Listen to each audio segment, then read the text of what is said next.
बंधकम भव्य जीव मनः प्रतिबोधकारकमिदं शास्त्रं श्री रत्नकरण्डक श्रावकाचारनामधेयम् अस्य मूलग्रन्थकर्तारः श्री सर्वज्ञदेवास्तदुत्तरग्रन्थकर्तारः श्री गणधरदेवा प्रतिगणधरदेवा तेषां वचनोऽनुसारमासाद्य श्रीमद् समन्तभद्राचार्यदेवैर्विरचितं मङ्गलं भगवान् वीरो मङ्गलं गौतमो गणी मङ्गलं कुन्दकुन्दाद्यो जैनधर्मोऽस्तु मङ्गलम् सर्वमङ्गलमाङ्गल्यं सर्वकल्याणकारकं प्रधानं सर्वधर्माणां जैनं जयतु शासनम् कोटिशतं द्वादशैव कोट्यो लक्षान्यशीतिस्रधिकानि चैव पञ्चाशदष्टौ च सहस्रसङ्ख्या मेतश्रुतं पञ्चपदं नमामि हरिहन्तभासियत्थं गणधरदेवेहि गन्थियं सम्मं पनमामि भक्तियुक्तो सुदनानमगो वयं शिरसा निशाइवन्ते सुधभक्तिकाओ सगो तो सालोचिम अंगो वंग पहिने पाहुने परियम्मी सुत पणिमाणी ओग बुब गए चूलिया चे सुत थे थुइजम कायम सयानि कालमंचे में पूजे में बंदामी नमनसामी दुखो को कमखो वही लाओ सुगैगम नम समाय वन्नम जिनियम संपत्ति ओमच्छम नमोस्तु पूर्वाणे श्री साध्या विलायम श्री आचार्य भक्ति गायो सगम करो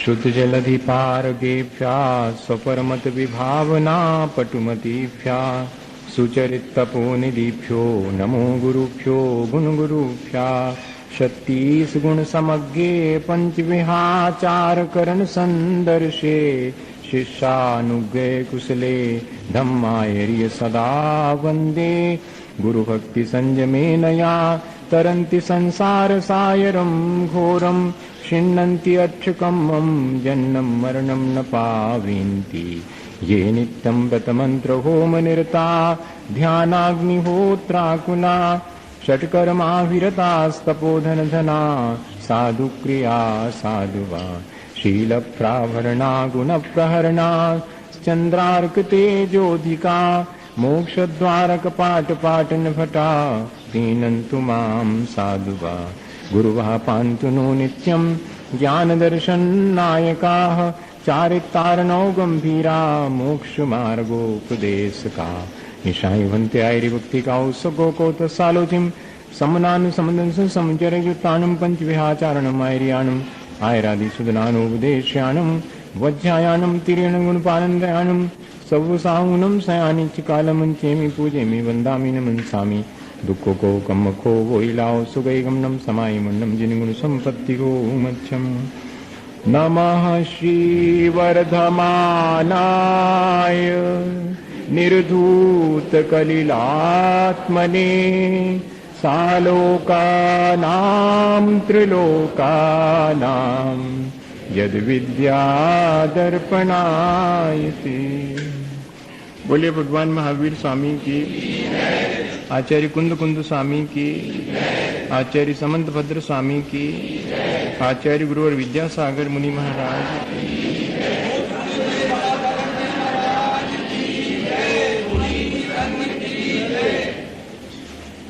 ये रत्नकरण्डक श्रावकाचार आचार्य समंत भद्र स्वामी का अपन पढ़ रहे हैं। सबसे पहले तो मैं थोड़ा सा लेट हुआ, इसके लिए क्या कहूँ, शुद्ध देवता से उसके लिए क्षमा मांगता हूँ। हमने अभी तक बहुत सारी बातें सीखी हैं और मुख्य बात यह है कि जब भी एक सामान्य सा जीवन में देखें कि पूरा जीवन अंधेरे में जी रहे हों और अचानक रोशनी मिल जाए तो क्या होता, फिर जीवन की दिशा बदल जाती और दशा बदल जाती। फिर हम ठीक ठीक रास्ते पर ठीक ढंग से चलना शुरू कर देते हैं। ऐसे ही धर्म के क्षेत्र में है, जैसे ही हमारी दृष्टि निर्मल होती है, मोह तिमराप हरणे। अगर हमारे जीवन में अंधकार है तो वो सिर्फ मोह का अंधकार है, राग द्वेष का अंधकार है। वो अंधकार जैसे ही हमारा हटता है तो हमें ठीक रास्ता, संसार से पार होने का रास्ता दिखाई देने लगता है, और हमें ये ज्ञान भी हो जाता है कि सचमुच ये रास्ता ऐसा है। जब तक हमें रास्ता ही दिखाई ना पड़े तो फिर हम उस रास्ते का ज्ञान कैसे करेंगे? और रास्ता तब तक दिखाई नहीं पड़ता जब तक कि दृष्टि में धुंधलापन है। दृष्टि का धुंधलापन मतलब मिथ्या धारणाएं हमारे मन में बहुत सारी बनी रहती हैं।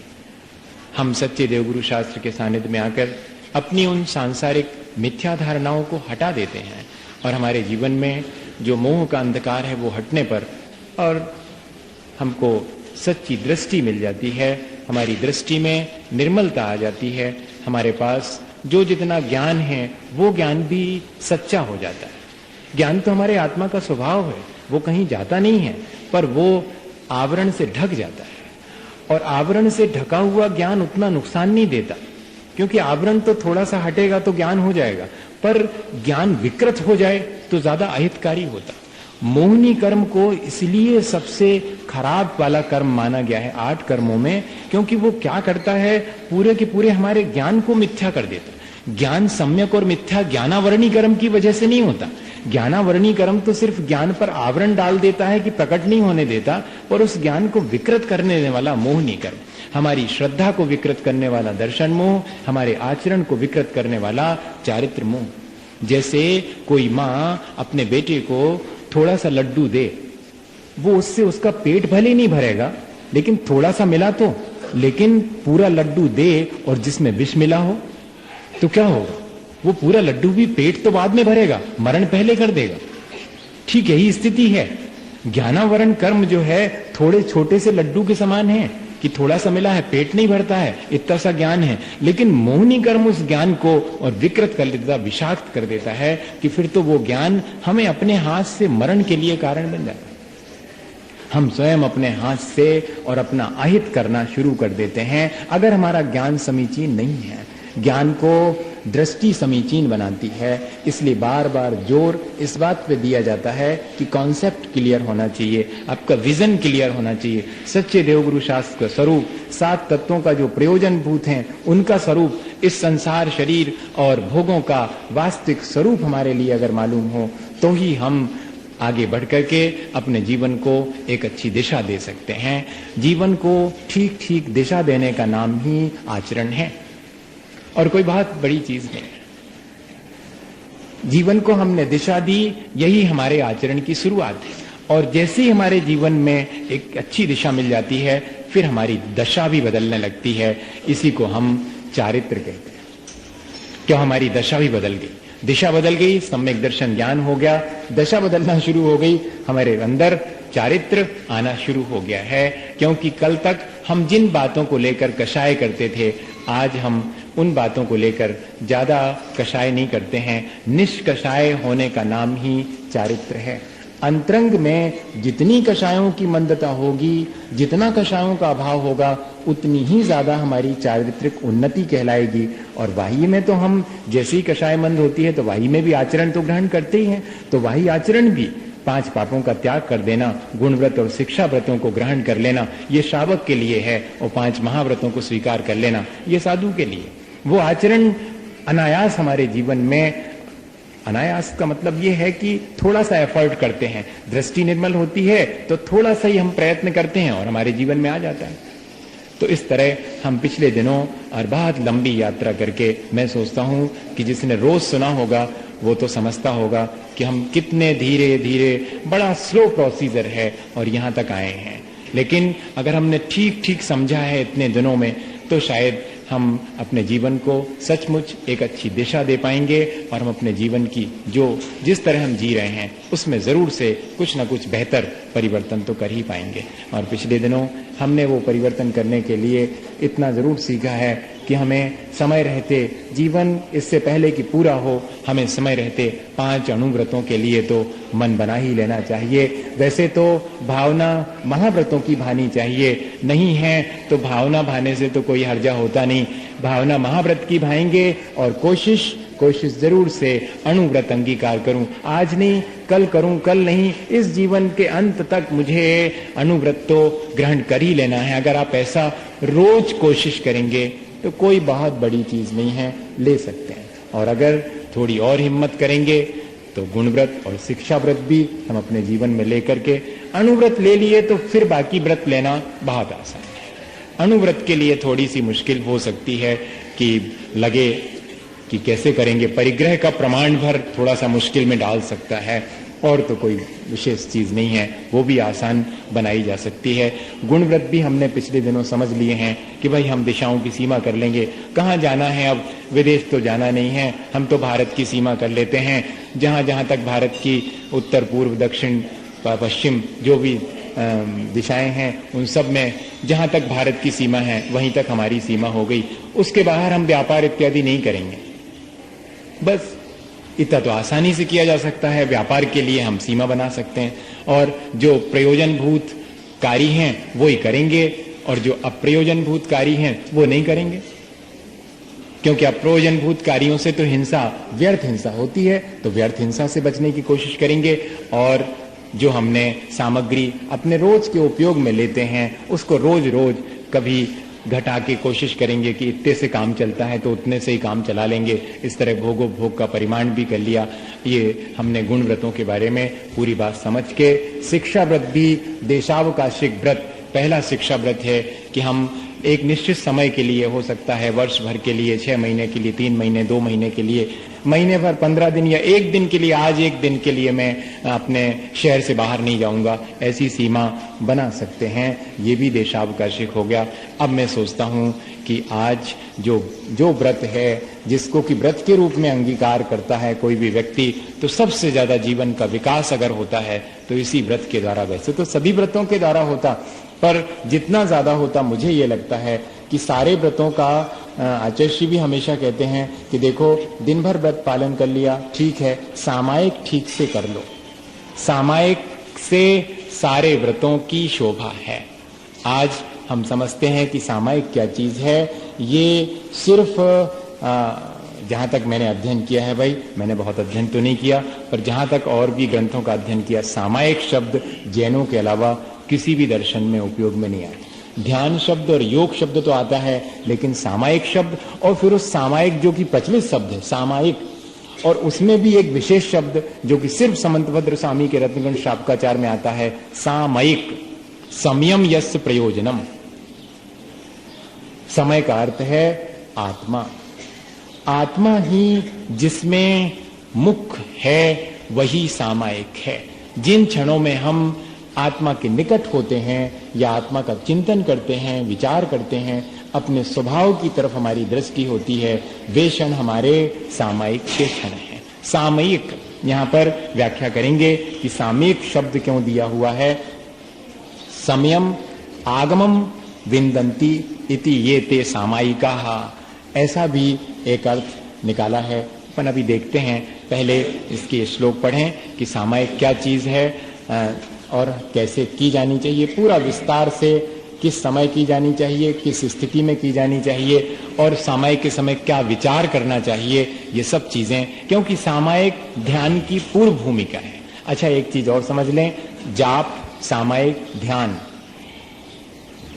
ये सब चीजें क्या अलग अलग हैं? अलग अलग हैं। जाप में एक ही मंत्र की निरंतरता है। जाप में एक ही मंत्र की निरंतरता है, वो कहलाता जाप। जब हम कोई एक मंत्र ले लेते हैं, मंत्र का आलंबन लेके उसका निरंतर अभ्यास करते हैं, वो कहलाएगा जाप। जब हम किसी एक ही विचार पर निरंतर अभ्यास करते हैं, वो कहलाती है सामायिक। और जब हम एक ही विचार पर ठहर जाते हैं, वो कहलाता है ध्यान।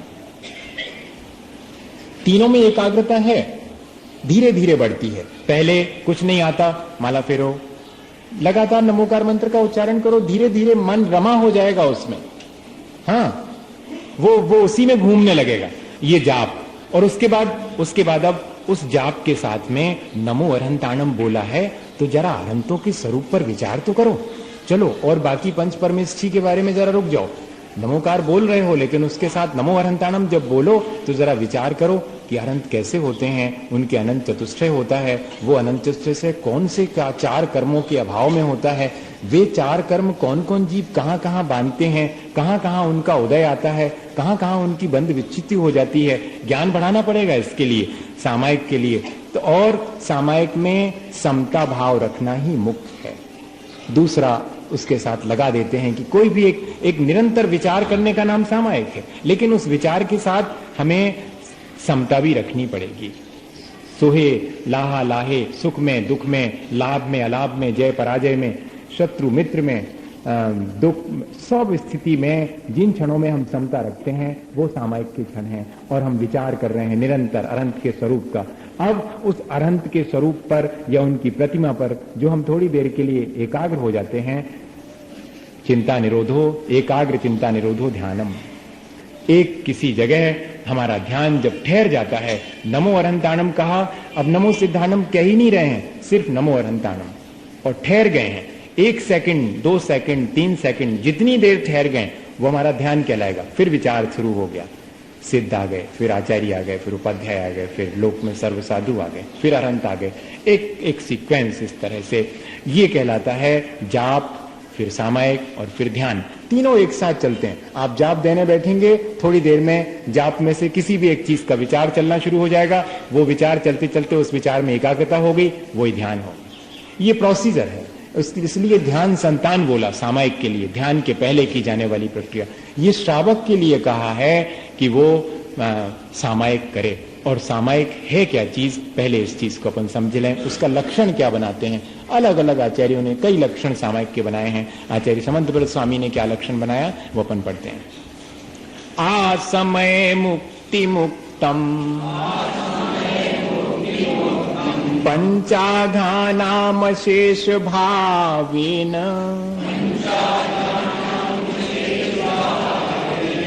सर्वत्र च सामयिकाः। माँ में आकी मात्रा मत लगाइएगा, नहीं तो आपका उच्चारण ही गलत हो जाएगा। सर्वत्र च सामयिकाः सामयिकम नाम शंसन्ति आसमय मुक्ति मुक्तम पंचाघानाम शेष भावेन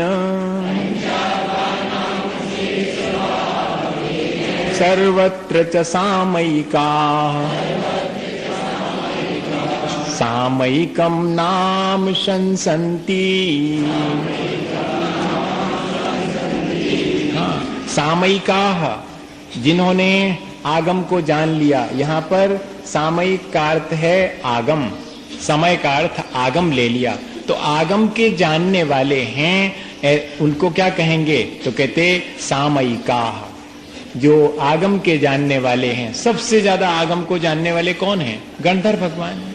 तो गणधर ने क्या कहा है? सर्वत्र चा अशेष भावेन, सब जगह, अपनी मर्यादा में और अपनी मर्यादा से बाहर, सभी जगह।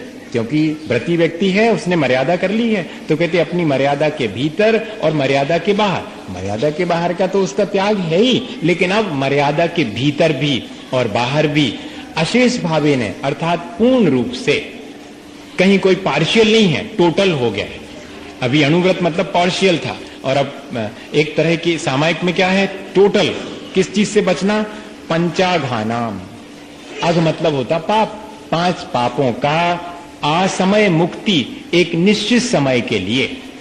हम पूरे समय के तो नहीं छोड़ सकता है, नहीं तो महाव्रती ना हो जाएगा वो। तो कहते एक थोड़े समय के लिए असमय मुक्ति, एक किसी निश्चित समय तक, मुक्तम अर्थात उसका त्याग कर देना, इसी को सामयिक नाम का शिक्षा व्रत कहते हैं। सीधा अर्थ क्या हुआ? एक निश्चित समय के लिए। जैसे भैया बुंदेलखंड में बैठे हैं अपन, यहाँ तो वही भाषा उपयोग में आती है। क्या कहते हैं शाम को? ए भैया 2 ही बिरियां हो गई, खटकरम न करो, शांति से बैठो, भगवान को नाम लो। खटकर्म ने करो मतलब षटकर्म होते हैं। खटकर्म मतलब षटकर्म, असी मसी कृषि विद्या शिल्प वाणिज्य, ये 6 कर्म छोड़ो मतलब इनके द्वारा पाप होता है, तुम पाप को छोड़ो और शांति से बैठ के भगवान का नाम लो। इसी ये हो गई सामायिक।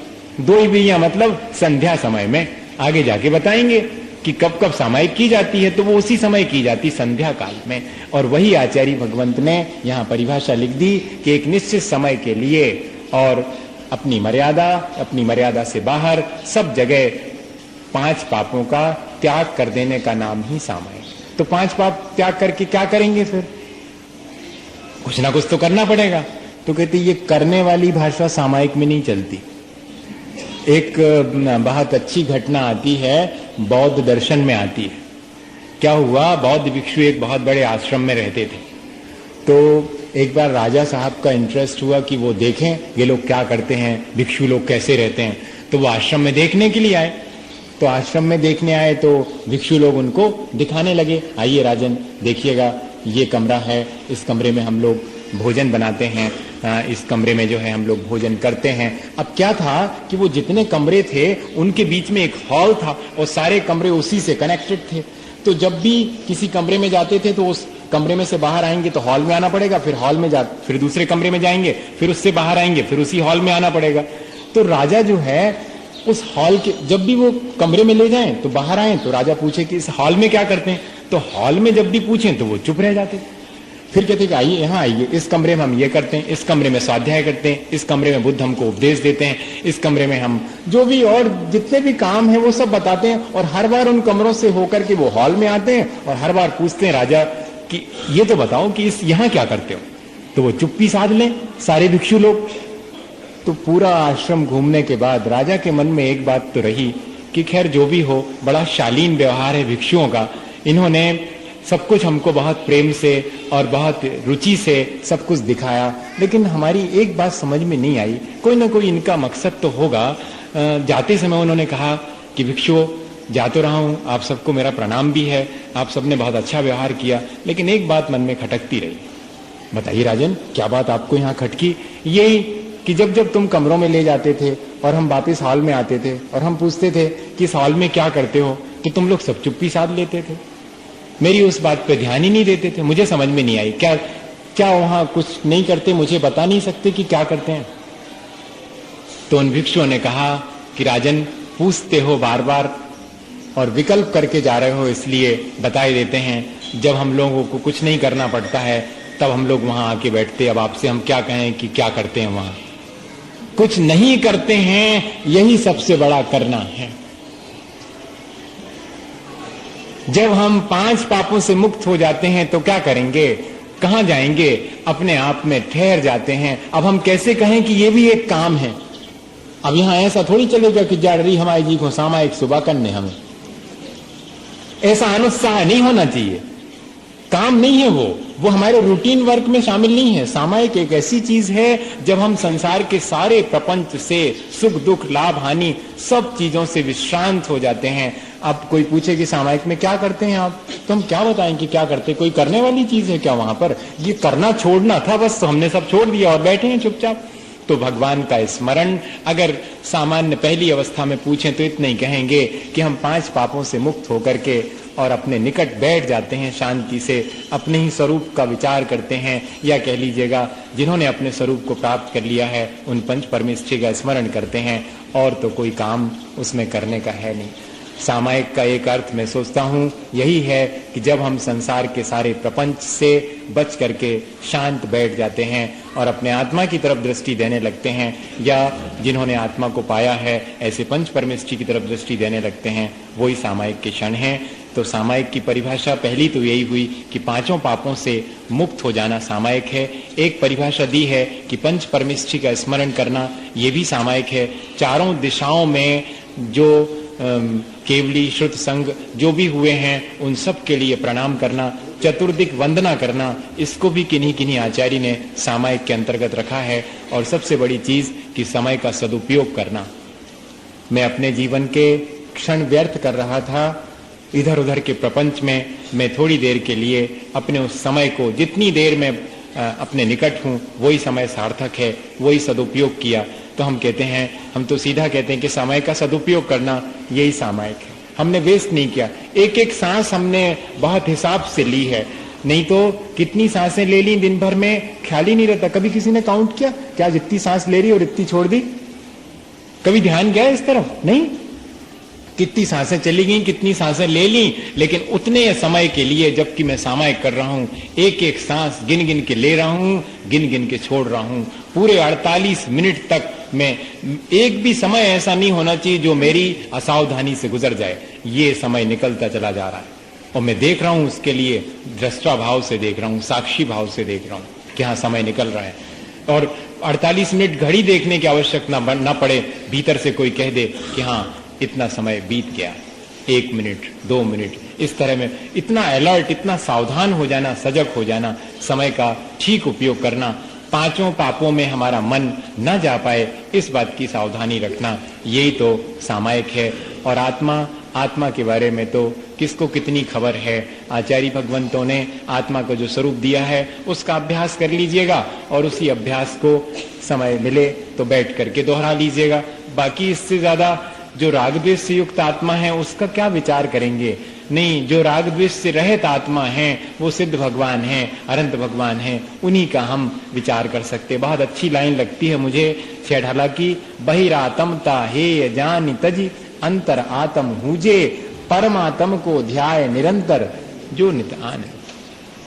और ये और कुछ नहीं कहा, इतना ही कहा कि बहिरातमता हे जान तजी, और फिर क्या करना, अंतरात्म होइएगा, अर्थात अपने शरीर और आत्मा को थोड़ा अलग अलग तो महसूस करिए, फील तो करिए, थोड़ी देर ऐसा निकालिए जब अलग महसूस कर सकें कि हाँ ये अलग है और मैं अलग हूं। और फिर अब ऐसा करने से क्या होगा, खाली हो जाएंगे।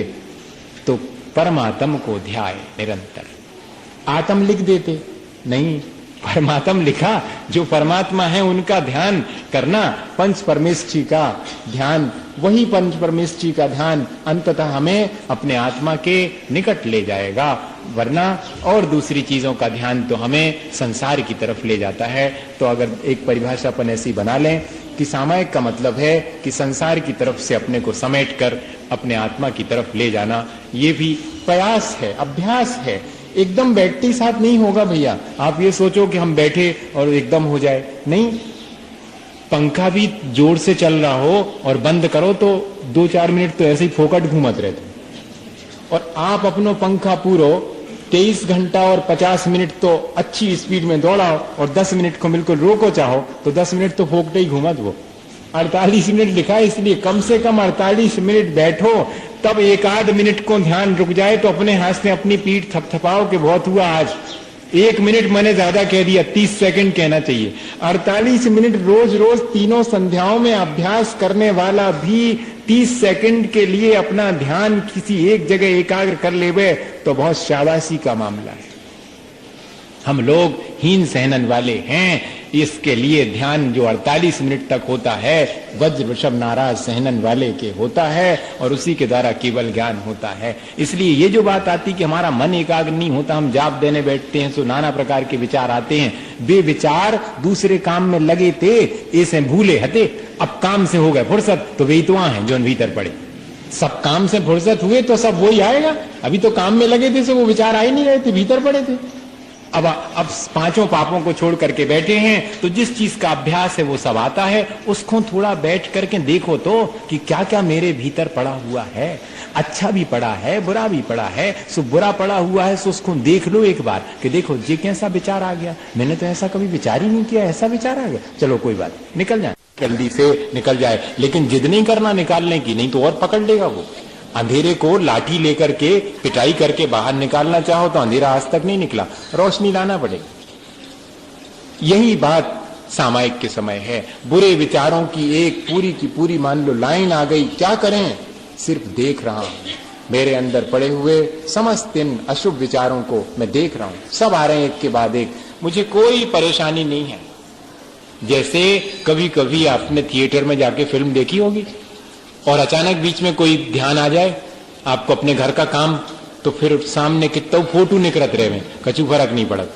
और नहीं तो थोड़ी देर पहले फोटो में जो कोई रो रहा है सपनों रोवे को मन हो, तो हंस रहा हो तो अपनों हंसवे को मन हो। और उतनी देर के लिए जितनी देर कोई और ध्यान आ गया तो सब निकलती चली जा रही, कोई फर्क नहीं पड़ा। ठीक इसी तरह से अपने विचारों के फोटो निकलते चले जाएं और हम सिर्फ ज्ञाता दृष्टा बनकर के बैठ जाएं और उन बुरे विचारों को निकल जाने दें। ये भी अभ्यास सामायिक के दौरान आसानी से किया जा सकता है। अभ्यास सामायिक के लिए तो अभ्यास ही अनिवार्य है। कोई व्यक्ति एक दिन करे और हो जावे। हम अपनी बात बताएं ईमानदारी से, इतने वर्षों के बाद भी तीनों संध्याओं में सामायिक करते हैं। 30 सेकंड जिस दिन मन रुक जाता है उस दिन अपने हाथ से पीठ थपथपाते। और की तो आप छोड़ो, आप अपनी जानो। हम अपनी जानते हैं, हम अपनी जानते हैं, आप अपनी जानो।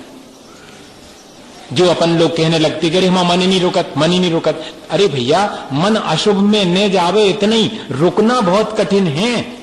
नमो अरहंताणम के बाद तुरंत नमो सिद्धानम आता है। नमो अरहंताणम पर 30 सेकंड ध्यान तो रुक जाए और आजू बाजू कोई विचार नहीं है। नमो सिद्धानम भी नहीं आया, नमो अरहंताणम 30 सेकंड तक कोई विचार नहीं कि अरहंतों का स्वरूप क्या और क्या नहीं, शांत। ये बहुत आसान नहीं है। एक विचार से दूसरे विचार में जाना तो आसान है। सो वो तो अपन एक शुभ विचार से दूसरे, आप जाने समझिए कि सामायिक में महाराज से बिल्कुल एक अछू नहीं बनाते, अशुभ विचार नहीं करते। अशुभ विचार तो छोड़ चुके, लेकिन शुभ विचार करते हैं। शुभ विचार में भी स्थिरता नहीं आ पाती है, मैं ये कह रहा हूं। एक शुभ विचार से दूसरे शुभ विचार, दूसरे से तीसरे शुभ विचार, सब शुभ हैं विचार, लेकिन एक से दूसरा क्यों, एक ही पर क्यों नहीं आप रुक रहे हैं? अभ्यास तो इस बात का होना चाहिए। तो इस तरह अभ्यास सामायिक का हम करेंगे तो ही हमारे जीवन में सामायिक आ सकती है। सामायिक चिंतन का नाम भी सामायिक। सामायिक के दौरान हम निरंतर चिंतन, अनुप्रेक्षा भी सामायिक में मदद करती। जो 12 भावनाओं का चिंतन करता है, सामायिक उसकी बहुत अच्छी हो सकती है। सामायिक के दौरान 12 भावनाएं, ऐसे तो मन बैठ जाते हैं भगवान के सामने और राजा राणा छत्रपति हाथ इनकी हसवार। आचार्य श्री हमेशा कहते कि राजा राणा छत्रपति, बोला वो छत्र और नीचे बैठे से भी छत्रपति, और तन कहीं बंद हो जाए तो सबरे छत्रपति समझ में आ जाए। सामायिक का माइक धरी दे जाए, पंखा चला के सामायिक कर रहे भैया, कूलर में सामायिक कर रहे। तो ऐसी कैसी सामायिक? सामायिक का मतलब है हर स्थिति में हम सजग हैं, सावधान हैं, समता भाव रखेंगे। तो अनुप्रेक्षाओं का चिंतन करना अशरण है, अनित्य है, संसार है, एकत्व, अन्यत्व, असुचि, ये सब 12 भावनाओं का पढ़ना अकेला नहीं। पाठ भी बुरी चीज नहीं है, पाठ भी करो, लेकिन पाठ के साथ साथ उस पाठ का विचार करें कि इसका भाव क्या है, और वो भाव हमारे भीतर सामायिक के दौरान अगर आ जाए तो सोने में सुहागा वाली बात है। फिर और दूसरे विचार आएंगे नहीं, 12 भावनाएं ही हमारे भीतर चलती रहे, चीजों को लेके चलता रहे। अगर मान लो ध्यान आ गया सामायिक के दौरान कि देखो तो अब ले आए थे वो कांच को सामान और लड़का ने फोड़ दो, बहुत तो मना करत, और अब सामायिक चल रही, और जब विचार आ गया कोई बात नहीं, आ जाने दो, आज हमारी घड़ी हाथ से टूट के गिर गई, अब वह इतनी अच्छी घड़ी थी, ठीक है, उसी समय विचार कर लो। अब अनुप्रेक्षा कर सकते हैं, ये विचार आ गया कोई बात नहीं, संसार का विचार आ गया, अनुप्रेक्षा कर लो, ठीक ही तो है, यहाँ पर सब चीजें एक ना एक दिन नष्ट हो जाती हैं, क्षण भंगुर हैं, लेकिन उस क्षण भंगुर के पीछे भी कोई शाश्वत द्रव्य है, कोई शाश्वत तत्व है, मैं उसे नहीं देख पाता हूं, इसलिए दुखी हो जाता हूं। उस नश्वरता को देख करके मैं दुखी होता हूं। अगर उसी के पीछे छुपे हुए शाश्वत को देख लूं तो मेरे लिए आनंद ही आनंद है। अगर ऐसा विचार अपन क्षण भर को भी कर लें, ये अभ्यास अपना बढ़ता जाए तो बहुत आसानी से श्रावक भी सामायिक दोनों संध्या कालों में कर सकता है। सामायिक कैसे करना, क्या क्या उसके लिए इंतजाम करना, ये सब जो है अपन आगे फिर पढ़ेंगे। ये काफी समय तक मैं सोचता हूँ ये आराम आराम से पढ़ेंगे भाई, जल्दी नहीं होगा। एक एक श्लोक और उस पर अपन विचार करें, क्योंकि ये प्रक्रिया जो है सीखने की है। इस प्रक्रिया को अपने जीवन में हम जरूर से लाने का प्रयास करें। सामायिक के फिर से एक बार अर्थ दोहरा लें। सामायिक का अर्थ है 5 पापों का त्याग करना और शांत भाव से पंच परमेष्ठी का स्मरण करना, समय का सदुपयोग करना, अपने आत्मा का चिंतन करना या संसार, शरीर और भोगों की वास्तविकता का चिंतन करना, यही सामायिक है। ऐसी सामायिक हम सबको उपलब्ध हो, इसी भावना के साथ बोलिए आचार्य गुरु और विद्यासागर मुनि महाराज।